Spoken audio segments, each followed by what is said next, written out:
Hello everyone, welcome you all to the YouTube channel God Blessings. So guys, today we are back here to learn class 9th NCERT Science Chemistry Chapter 1, that is Matter in Our Surroundings, topic that is Can Matter Change Its State? We have already learned till the topic the states of matter, all the states of matter till the gaseous state, and now we will learn the topic Can Matter Change Its State? Means ये जो matter है क्या ये अपनी state को बदल सकता है? हम सब ने जो एक्टिविटीज़ परफॉर्म करी है तो उससे हम सब जानते हैं कि वाटर जो है मैटर की तीनों स्टेट्स में, सॉलिड में भी है, लिक्विड में भी है, गैस में भी है. सॉलिड में कैसे है? आइस से. सॉलिड बर्फ, आइस. अब जब सॉलिड को मेल्ट करेंगे, लाइक आइस आप फ्रिज में रख दो, आप वाटर लो और उसको फ्रिज में रख दो, तो वो जब फ्रीज़ होगा वो आइस हो जाएगी. जब आप उसको बाहर निकालोगे और वो मेल्ट हो जाएगी तो वो लिक्विड हो जाएगा, वाटर हो जाएगा जैसे वो पहले ही था. फिर अगर आप उसको गैस पे गर्म करने के लिए रख दोगे तो बहुत ज़्यादा बॉईल करो उसको, इतना ज़्यादा बॉईल करोगे आप, बॉईल करते रहोगे तो वो क्या होगा, वाटर वेपर बन के उड़ जाएगा. वाटर वेपर जो वो बनेगा वो क्या होगी, गैस. तो जब ये मैटर अपनी स्टेट को चेंज कर रहा होता है तो इसके अंदर क्या हो रहा होता है, मीन्स इसके पार्टिकल्स जो होते हैं मैटर के, क्या ये भी चेंज होते हैं जब स्टेट्स चेंज होती हैं? और ये चेंज कैसे होती है? हमें इन सब क्वेश्चंस के आंसर चाहिए ना. I think we need the answers of this questions. So let's read it further so that we could find the answers of these questions. Okay, तो अब पहले पता चलेगा हमें effect of change of temperature, कि temperature के change होने का इफेक्ट क्या होता है. जब टेम्परेचर इंक्रीज़ होता है ना ऑफ सॉलिड्स का, जो टेम्परेचर अगर इंक्रीज़ किया जाए सॉलिड्स को, मींस काइनेटिक एनर्जी जो होती है उसकी पार्टिकल्स की वो भी इंक्रीज़ हो जाएगी. लाइक दैट मीन्स जब हम सॉलिड्स को गर्म करेंगे, मीन्स उनका टेम्परेचर बढ़ाएंगे, तो आपको मैंने पहले भी बताई है ये बात कि जैसे किसी चीज़ का हम टेम्परेचर बढ़ाते हैं, कोई भी हमारा सॉलिड हो लिक्विड हो, तो उसके पार्टिकल्स बहुत जल्दी दौड़ने लगते हैं, कह सकते हैं भागने लगते हैं, क्योंकि उनमें काइनेटिक एनर्जी आ जाती है. Kinetic energy I have already explained you आपको क्या होती है. जो हीटिंग करने पे काइनेटिक एक एनर्जी आती है उसमें, क्योंकि जिससे क्या होता है फिर उसके रेट बढ़ जाते हैं, मीन्स उसका डिफ्यूज़न का रेट बढ़ जाएगा. जब उसको हीट करेंगे उसमें काइनेटिक एनर्जी आएगी तो ऑब्वियसली उसका डिफ्यूज़न का रेट बढ़ जाएगा, वो डिफ्यूज़ जल्दी होगा, मीन्स उसकी डिफ्यूज़न रेट बढ़ जाएगी. मैंने आपको एक केमिकल पोटेशियम परमैंगनेट से शो भी किया था कि जो चीज़ गर्म है, मीन्स जिसमें काइनेटिक एनर्जी है उसमें डिफ्यूज़न जल्दी होता है, जिसमें काइनेटिक एनर्जी नहीं है उसमें डिफ्यूज़न बहुत धीरे होता है. अब due to the increase in kinetic energy the particle start vibrating with greater speed. जैसे ही काइनेटिक एनर्जी में इंक्रीज आएगा, काइनेटिक एनर्जी बढ़ेगी, उसी तरह पार्टिकल्स है ना वाटर के, वो भी बहुत तेज़ से वाइब्रेट करेंगे, अपनी फुल स्पीड से ग्रेटर स्पीड लगा देंगे. The energy supplied by heat overcomes the forces of attraction between the particles. और ये जो एनर्जी हीट से प्रोवाइड होती है, मीन्स जितना उस चीज़ को हम गर्म करते हैं उससे जो एनर्जी निकलती है ना, that overcomes the forces of attraction between the particles. That means मैं आपको उसको अगर डिटेल में बताऊँ, जो ये एनर्जी हीट से निकलती है ना, वो जो forces of intermolecular forces of attraction होती है इन पार्टिकल्स के बीच में, जैसे मैंने आपको गैसियस स्टेट में शो किया था. Let me show you again. See कितना पास है ये इंटरमॉलिक्यूलर. इंटरमॉलिक्यूलर मीन्स कितना पास चिपके इनकी जो अट्रैक्शन है ना आपस में ये बढ़ जाती है, मीन्स ये दूर हो जाएंगे, ये एक दूसरे की पोजीशन छोड़ देते हैं, मीन्स वहाँ से धक्का मुक्की करते हैं, भाग जाते हैं. व्हेन जब ये चीज़ होती है ना तो ये सॉलिड मेल्ट हो जाता है और तब जाकर लिक्विड बनता है. दैट मीन्स कि let me tell you that. See अब जब इसको हीट किया जाएगा तो ये आपस में एक दूसरे को धक्का देंगे, मीन्स कुछ भी करेंगे, ये ब्रेक हो जाएंगे, मीन्स इतना आपस में ये ऐसे बिहेव लाइक करेंगे. ये जो मॉलिक्यूल्स हैं ये आपस में ब्रेक होएंगे, जब अपनी इस पोजीशन को छोड़ देंगे एक दूसरे पे, मीन्स ऐसे अटैक करेंगे, आप ये भी कह सकते हो. और फिर जब ये अपनी पोजीशन छोड़ देंगे एक दूसरे को अटैक करेंगे. लाइक अब टू ऑब्जेक्ट्स हैं एक दूसरे पे बिल्कुल मीन्स अटैक कर रहे हैं, जब वो ऑब्जेक्ट्स आपस में, तो वो क्या होंगे, वो टूट जाएंगे, उनकी जो एक्चुअल फॉर्म है वो बाहर आ जाएगी. लाइक वी कैन से अगर मैं आइस को बार बार, दो ऑब्जेक्ट्स से आइस को बार बार मारती रहूँ, वो टूट के लिक्विड बन जाएगा. एंड दैट ओनली हैपन्स कि ये अपनी पोजीशन से हिल जाते हैं, ये एक दूसरे पे अटैक करते हैं और मीन्स एक दूसरे को ब्रेक करके, जब ये एक दूसरे को ब्रेक कर देंगे, आइस को जब हम ब्रेक करेंगे वो क्या हो जाएगी, वो लिक्विड बन जाएगी और तब इनका ट्रांसफॉर्मेशन लिक्विड में हो जाता है. See, it is also mentioned here, the energy supplied by heat overcomes the forces of attraction between the particles and the particles leave their fixed position. Particles अपनी fixed position leave कर देते हैं और freely move करना शुरू कर देते हैं. A stage is reached when the solid melts and converted to a liquid. और फिर एक ऐसी stage आ जाती है जब ये एक दूसरे को freely move करते हैं, अपनी position छोड़ देते हैं, break हो जाते हैं आपस में, तो वो stage आ जाती है जहाँ पर ये solid melt हो जाता है और फिर एक liquid convert हो जाता है. The minimum temperature at which a solid melts to become a liquid at the atmospheric pressure is called its melting point. Like जब एक मैं आपको भी बताती हूँ, जब एक प्रोसेस होती है जिसमें एक सॉलिड सब्सटेंस एक लिक्विड में कन्वर्ट होता है हीट करने पे, जब उसको हीट किया जाता है और एक सॉलिड सब्सटेंस लिक्विड बन जाता है, उस चीज़ को मेल्टिंग कहते हैं. And that is also known as fusion. That is also known as fusion. और ये जो टेम्परेचर जिस पर एक सॉलिड सब्सटेंस को मेल्ट किया जाता है और फिर वो एक लिक्विड में चेंज हो जाता है, किस पे? एटमॉस्फेरिक प्रेशर में.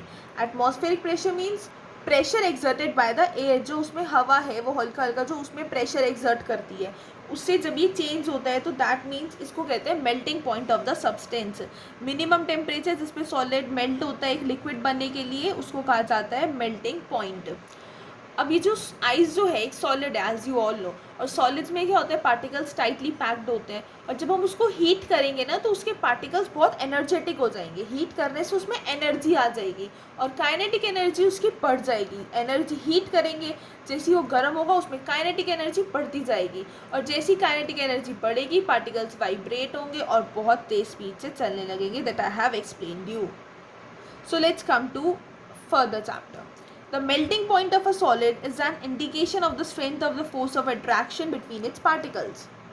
That means, if I tell you in easy words, higher the melting point of a solid substance, greater will be the force of attraction between its particles. Higher the melting point means जितना higher उसका melting point होगा. Melting point मैंने आपको अभी बताया क्या होता है, जितना higher उसका, जितना तेज़ उसका melting point होगा solid substance का, उतनी ही ज़्यादा is a measure of the force of attraction between its particles. Means greater will be the force of attraction between its particles. उतनी ज़्यादा उसके पार्टिकल्स की जो फोर्स ऑफ अट्रैक्शन है वो बढ़ेगी. आइस का मेल्टिंग पॉइंट क्या होता है, मीन्स आइस को किस मेल्टिंग पॉइंट मेल्ट किया जाता है जिससे वो वाटर कन्वर्ट हो जाए? 273.15 K. You should remember that, it's an important point. और the process of melting, that is change of solid state into liquid state, is also known as fusion. that I have told you before only कि process of melting जिसमें solid से एक substance को liquid बनाया जाता है उसको fusion भी कहते हैं. I have told it in the starting only. When a solid melts its temperature remains the same. जब एक सॉलिड मेल्ट होता है तो उसका टेम्परेचर सेम ही रहेगा. तो अब वो हीट एनर्जी कहाँ गई? Now the point is that कि जब सॉलिड मेल्ट हुआ उसका टेम्परेचर तो सेम ही है, तो उसमें जो इतनी हीट एनर्जी डाली वो कहाँ गई? ये क्वेश्चन आप सबके माइंड में रेज हो रहा होगा कि वो हीट एनर्जी का क्या होगा. But if you listen it very carefully, let me tell you कि जब एक सॉलिड मेल्ट होता है ना तो उसका टेम्परेचर सेम रहता है. क्यों? क्योंकि जो हीट एनर्जी है वो तो जो हमने उसमें सप्लाई की थी वो यूज हो गई है उसके bonds between the particles of matter. Means उसके मैटर के पार्टिकल्स से उनके बॉन्ड को तोड़ने में, जिससे वो एक दूसरे को इन्होंने मीन्स पुश किया, ब्रेक किया, उनका बॉन्ड जो था इतना टाइट बॉन्ड, उसको तोड़ने में वो जो हीट एनर्जी थी वो यूज़ हो गई है उन पार्टिकल्स ऑफ मैटर के बॉन्ड को तोड़ने के लिए. Therefore the temperature of solid doesn't change till at the solid melts. इसीलिए सॉलिड का टेम्परेचर चेंज नहीं होता है, सॉलिड मेल्ट हो जाता है तब भी. See, it is also mentioned here that you must have observed, आपने ये चीज़ ऑब्जर्व की होगी कि जब भी मेल्टिंग के एक्सपेरिमेंट करते हैं that the temperature of system doesn't change. Temperature नहीं चेंज होता है उसका after this melting point is reached, जबकि मेल्ट हो भी जाता है. Till all the ice melts, this happens even though we continue to heat the beaker, that is we continue to supply heat.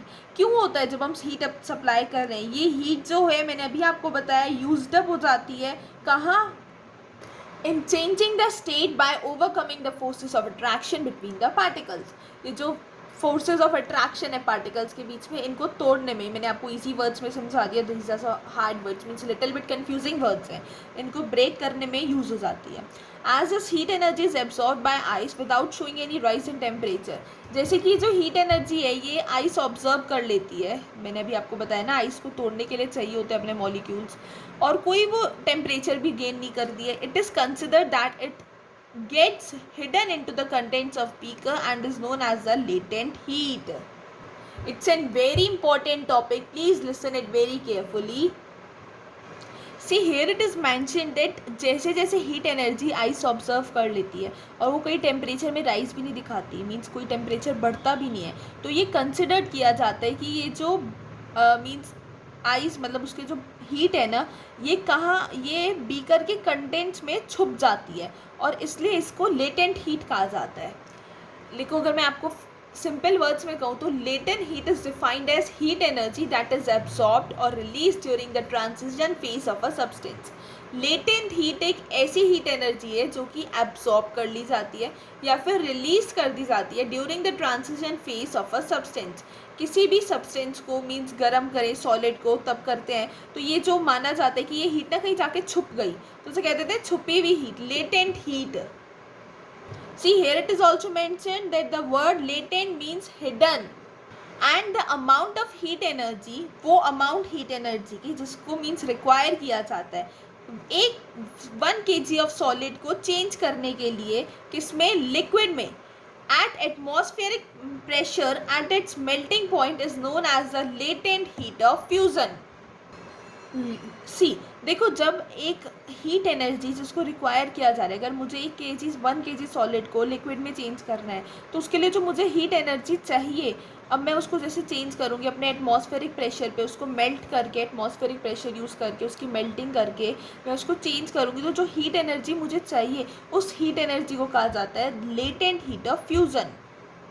And this is an extra point that I am telling you कि latent heat of fusion को ना enthalpy of fusion भी कहा जाता है। Is the amount of energy that must be supplied to a solid substance.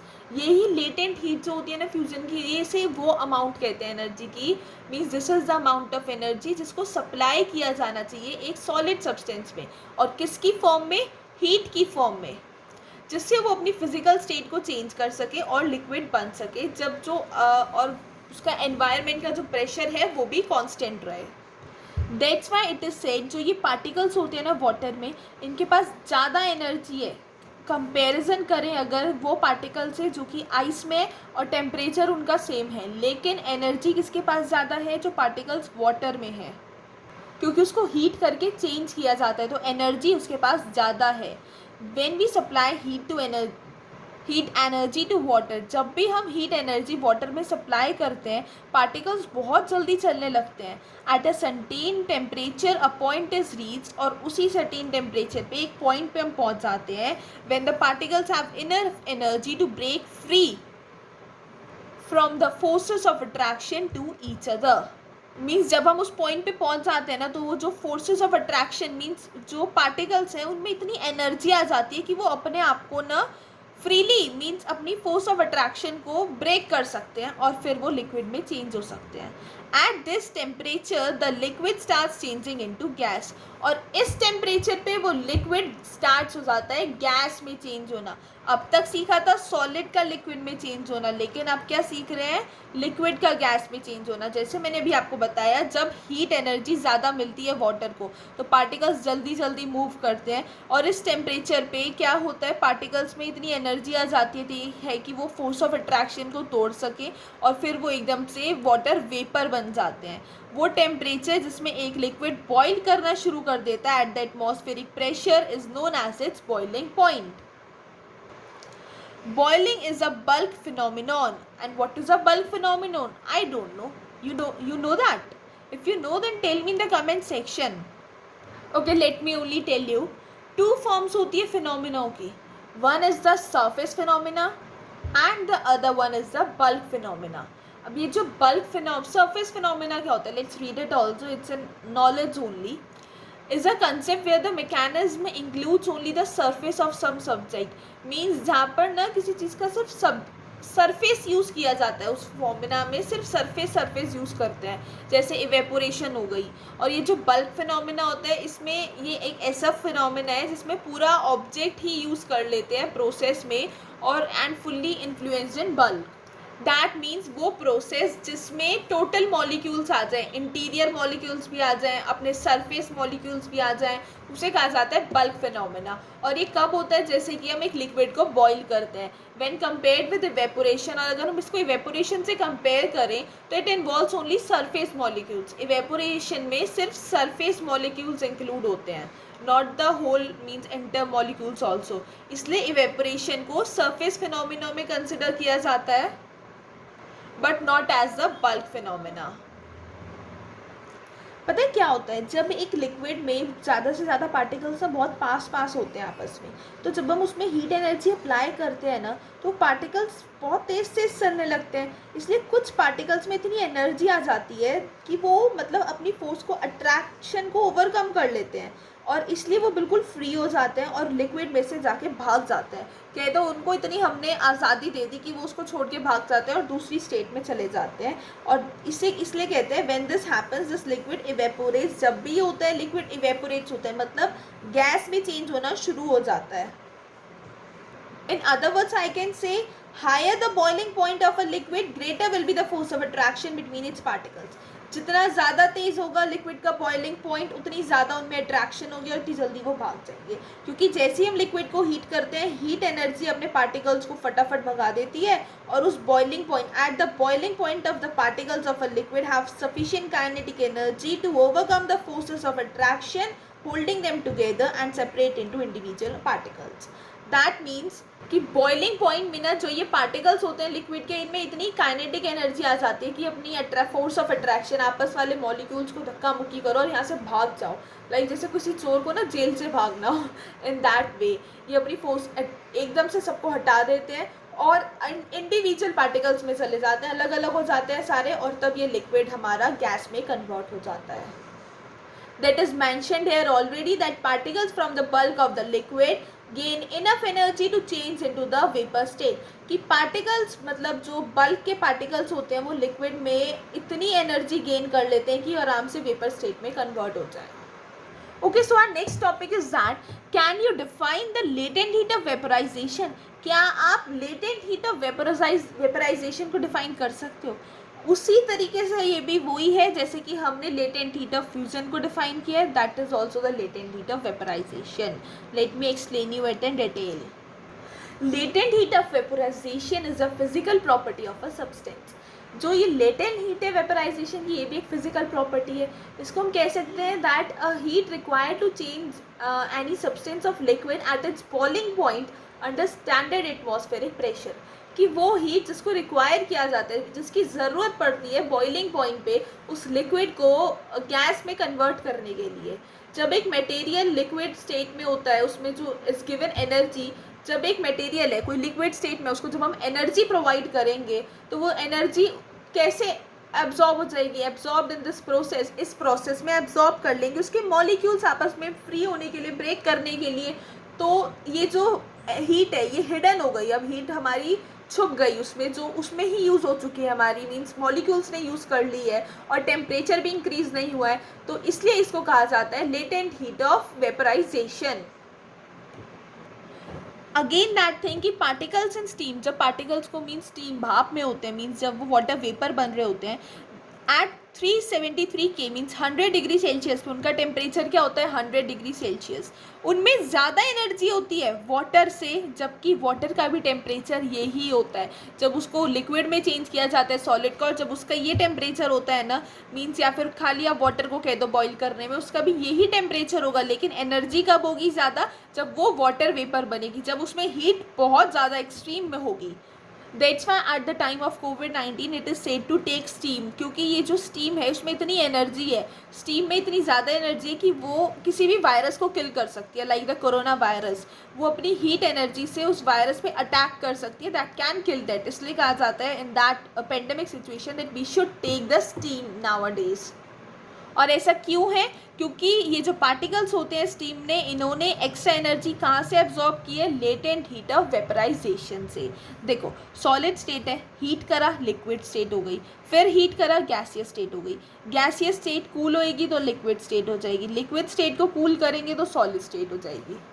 अब आप कहोगे गैसियस स्टेट लिक्विड में कैसे चेंज होती है? अब आप अपने फ्रिज में एक वाटर बॉटल रखी होगी, अब उस पर बाहर जब उसको बाहर निकालोगे ना तो उस पर ना बहुत सारी ड्रॉपलेट्स होंगी वाटर के। वो ड्रॉपलेट्स कहाँ से आई? अब आप मुझे ये बताओ। वो ड्रॉपलेट्स जब वो जो गैस है हवा में, जो ये मॉइस्चर है, वाटर वेपर जो उड़ गया था लिक्विड में से, रैन अवे, वो जो मॉइस्चर है हवा में, वो जो मॉइस्चर फ्रिज में, अब फ्रिज में भी होगा मॉइस्चर तो हर जगह है, तो वो मॉइस्चर जब कूल डाउन होता है, वो ठंडा ठंडा होगा तो वो किस में कन्वर्ट हो जाता है? वाटर ड्रॉपलेट्स में। और वही वाटर ड्रॉपलेट्स आपको अपनी वाटर बॉटल पे दिखती हैं, वो वही वाटर ड्रॉपलेट्स हैं जो गैस लिक्विड में कन्वर्ट हो जाती है। और कैसे अब वो वाटर बॉटल के पास आती है, उसको कोल्ड कोल्ड बॉटल दिखती है, इसलिए वो उस पर जाकर वाटर बॉटल पे आपको दिखने लगती है। So we infer that the state of matter can be change into another state by changing the temperature.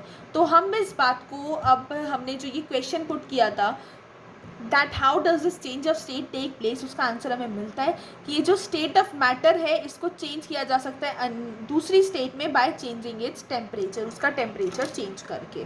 We have learn that substances around us change state from solid to liquid and from liquid to gas on application of heat. हमने ये चीज़ learn कर ली है कि ये जो solids हैं, means मतलब जो सब्सटेंसेज है हमारे आसपास, ये चेंज करते हैं अपनी स्टेट कैसे? सॉलिड लिक्विड में चेंज होता है और लिक्विड गैस में चेंज होता है कैसे? उसको हीट प्रोवाइड करने पे। But there are some that change directly from solid state to gaseous state and vice versa without changing into the liquid state. That means कि ऐसा भी हो सकता है क्या कि सॉलिड को डायरेक्टली हम गैस में चेंज कर दें? वाइस वर्सा मीन्स बिल्कुल डायरेक्टली, वाइस वर्सा मीन्स कि उसमें एक स्टेप छोड़ दें कि बीच में हमें लिक्विड में उसको चेंज ना करना पड़े। क्या ऐसा भी हो सकता है? यस, हो सकता है। कैसे? अच्छा देखो, अब ये जो ड्राई आइस होती है, सूखी बर्फ़, जब इसको मीन्स एक्सपोज किया जाता है, हवा में बाहर रख दो आप, तो ये ना सीधा गैस में चेंज हो जाती है, जिसको आप विंटर्स में फॉग कहते हो ना, फॉग पड़ रही है, धुंधला धुंधला हो जाता है सब कुछ, फॉग हो गई। तो ये ड्राई आइस ही होती है। जैसे हम सुबह सुबह उठेंगे, आज सुबह बहुत फॉग थी, बहुत धुंधला था, मीन्स जैसे कुछ भी दिखना बहुत मुश्किल हो जाता है। ये वो बर्फ़ ही होती है जैसे हिमालयाज़ पे होती है, जब ये बाहर हवा में मेल्ट होती है ना, विंटर में मेल्ट नहीं होती ये बर्फ़ ना, सूखी बर्फ़ होती है। तो अब हम सूखी बर्फ़ कह सकते हैं, लाइक स्नो कह सकते हैं इसको, क्योंकि अब ये जो हमारी आइस है ये तो वाटर की, ये तो गीली गीली सी होती है, means in the contempt form. लेकिन वो बर्फ़ जब हवा में उड़ जाती है, और मतलब हवा में कुछ ऐसा होता है कि वो बर्फ़ को जब हवा लगती है उस ड्राई आइस को, तो वो फ्रोजन फॉर्म से फॉग में कन्वर्ट हो जाती है, and that we say as a gaseous state. And this process, जिससे ये जो सॉलिड है डायरेक्टली गैस में चेंज हो जाता है बिना लिक्विड में आए, इसे प्रोसेस को सब्लिमेशन कहा जाता है। और ये direct change of gas to solid without changing into liquid is called deposition. अब गैस भी डायरेक्ट सॉलिड में बन सकती है, गैस को भी डायरेक्ट पहले लिक्विड बनने की ज़रूरत नहीं है, वो भी डायरेक्ट सॉलिड में चेंज हो सकती है बिना लिक्विड में आए, इसको डिपोजिशन कहा जाता है। And you all will be just any question will be raising in all your minds कि अब इसका एग्जाम्पल क्या होगा, जैसे गैस कैसे चेंज होगी। डिपोजिशन का बिल्कुल ईजी एग्जांपल हम ये ले सकते हैं कि अब ये जो वाटर वेपर होता है, जब क्लाउड्स में जैसे बारिश होती है तो ये वाटर वेपर से ही तो होती है, वो उससे लिक्विड फॉर्म में कन्वर्ट होता है। लेकिन अब ये जो वाटर वेपर है, जब बहुत ठंड होती है, जैसे हिमालयाज़ का एरिया हो गया, माउंटेन्स होती है, वहाँ पर ये वाटर वेपर डायरेक्टली क्लाउड्स में आइस में चेंज हो जाता है। और नीचे कैसे आता है, मीन्स ऊपर तो ये बर्फ़ बन के गिरता है और फिर नीचे आते आते इसका वाटर हो जाता है। लेकिन ऊपर ये कैसे गिरता है? बर्फ़ बन के, स्नो बन के, that is a solid state. तो इसी तरह गैस स्टेट हमारी सॉलिड में चेंज हो जाती है, and that is known as deposition. So guys, this was the topic of effect of change of temperature. I hope कि आपको ये बिल्कुल चेंज कैसे होता है टेम्परेचर, ये आपको पॉइंट क्लियरली समझ में आ गया हो। If you still have any confusion regarding that, tell me in the comment section. And if you have understood this concept and like this video, don't forget to hit the like button, share this to your friends and family, and subscribe to my YouTube channel. And in my next video, I will be explaining you the point effect of change of pressure. Till then, thank you.